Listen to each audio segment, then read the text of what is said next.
बाराबंकी शहर के मोहल्ला नबीगंज में ऑल इंडिया पसमानदा मुस्लिम महाज के नवस्थापित जिला कार्यालय का भव्य उद्घाटन उत्तर प्रदेश पिछड़ा वर्ग आयोग के उपाध्यक्ष एवं राज्य मंत्री हीरा ठाकुर के कर कमलों द्वारा संपन्न हुआ। उद्घाटन अवसर पर महाज के जिलाध्यक्ष नसरुद्दीन अंसारी द्वारा 2000 गरीबों को कंबल भी राज्य मंत्री और भाजपा के जिलाध्यक्ष अवधेश श्रीवास्तव के माध्यम से संयुक्त रूप से वितरित कराए गए।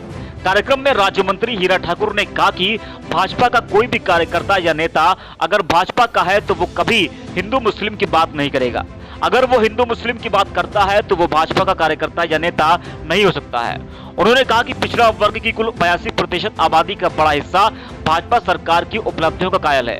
बात प्रधानमंत्री नरेंद्र मोदी की हो या फिर प्रदेश के मुख्यमंत्री योगी आदित्यनाथ की, दोनों ही पिछड़ों के हित में कार्य करने के लिए सदैव तत्पर रहते हैं और आने वाले 2022 के चुनाव में पिछड़ा वर्ग भाजपा को इसी बुनियाद पर पूरे तौर पर समर्थन देगा।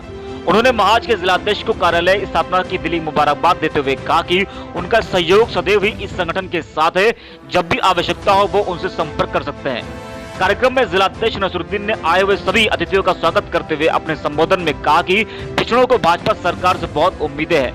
आशा इन्हें पूर्ण विश्वास है कि जिस प्रकार अब तक पसमानदा समाज की सुनवाई भाजपा सरकार में हुई है, इसी प्रकार आगे भी जारी रहेगी। यहाँ उपस्थित भारतीय जनता पार्टी के जिलाध्यक्ष अवधेश श्रीवास्तव ने भी कार्यालय स्थापना को लेकर जिलाध्यक्ष नसरुद्दीन को शुभकामनाएं दी। संचालन कर रहे शशि गुप्ता ने मुस्लिमों के हित में उत्कृष्ट कार्य करने को लेकर जिला संगठन के पदाधिकारियों की अपने संबोधन में हौसला अफजाई की। देखिए, पसमानदा समाज पूरे प्रदेश में नहीं बल्कि पूरे देश में अल्पसंख्यक समाज का 82% है, 82% इनकी आबादी है। जैसे पिछड़ा वर्ग हमारा है वो हम भी पसमानदा समाज के हैं और पसमानदा समाज के हम चेयरमैन वाइस चेयरमैन भी हैं।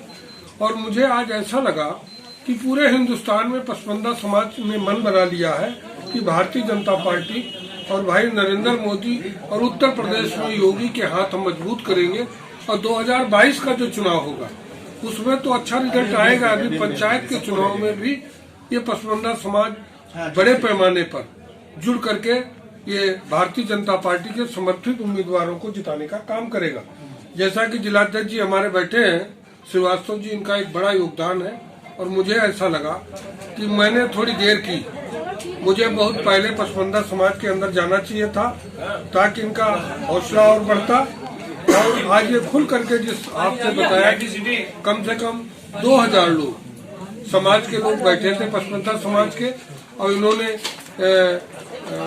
भारत माता की विजय बोले और नरेंद्र मोदी जी के प्रति और योगी जी के प्रति इन्होंने आस्था भी व्यक्त किया और जो सरकार ने काम किया है उसके प्रति इनका विशेष लगाव बढ़ा है और भरोसा बढ़ा है कि भारतीय जनता पार्टी जो पिछले पूर्व सरकारों ने 70 साल में हमारे साथ नहीं किया है, आज उत्तर प्रदेश की सरकार और देश की सरकार चंद दिनों के अंदर हमारा जो उत्थान किया है ऐतिहासिक है।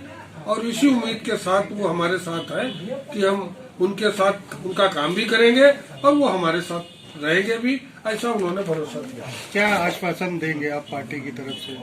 मैं पार्टी की तरफ से मैंने मंच पर भी कहा और यहाँ भी मैं कह रहा हूँ, पसमानदा समाज का कहीं भी अगर उसका एक भी पसीना गिरेगा तो भारतीय जनता पार्टी के कार्यकर्ता होने के नाते और अल्पसंख्यक पिछड़ा वर्ग आयोग के उपाध्यक्ष होने के नाते मैं उनका अपना खून दे करके भी उनकी रक्षा करने का काम करूंगा पार्टी का। जी निश्चित तौर से। हाँ, तो यहाँ पे एक नेता हैं बीजेपी के, हर दूसरे दिन उनका इस तरीके का बयान आता है कि जिसमें ये हो कि समाजी भेदभाव जो है बढ़े, तो इनके लिए क्या कार्रवाई करेंगे? देखिए, हिंदू होना ये भारतीय जनता पार्टी की आइडियोलॉजी से नहीं हो सकता और मुसलमान होना ये भी कोई ऐसी चीज नहीं है।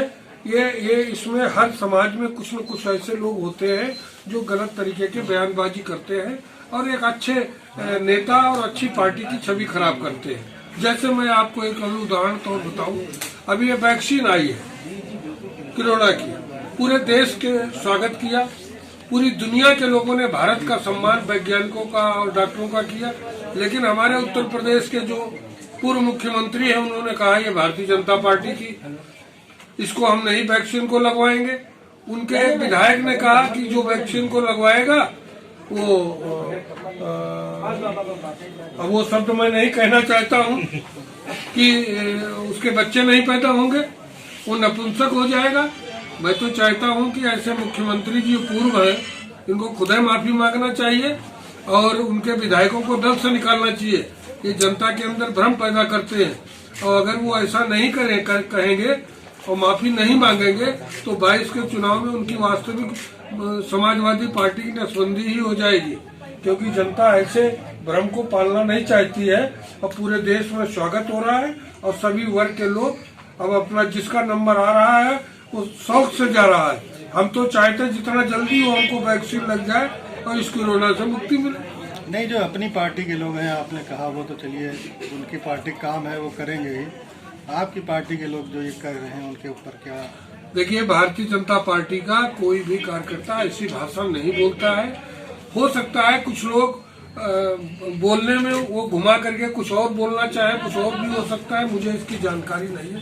लेकिन भारतीय जनता पार्टी का व्यक्ति कभी हिंदू और मुसलमान की बात नहीं करेगा। ठीक है, धन्यवाद।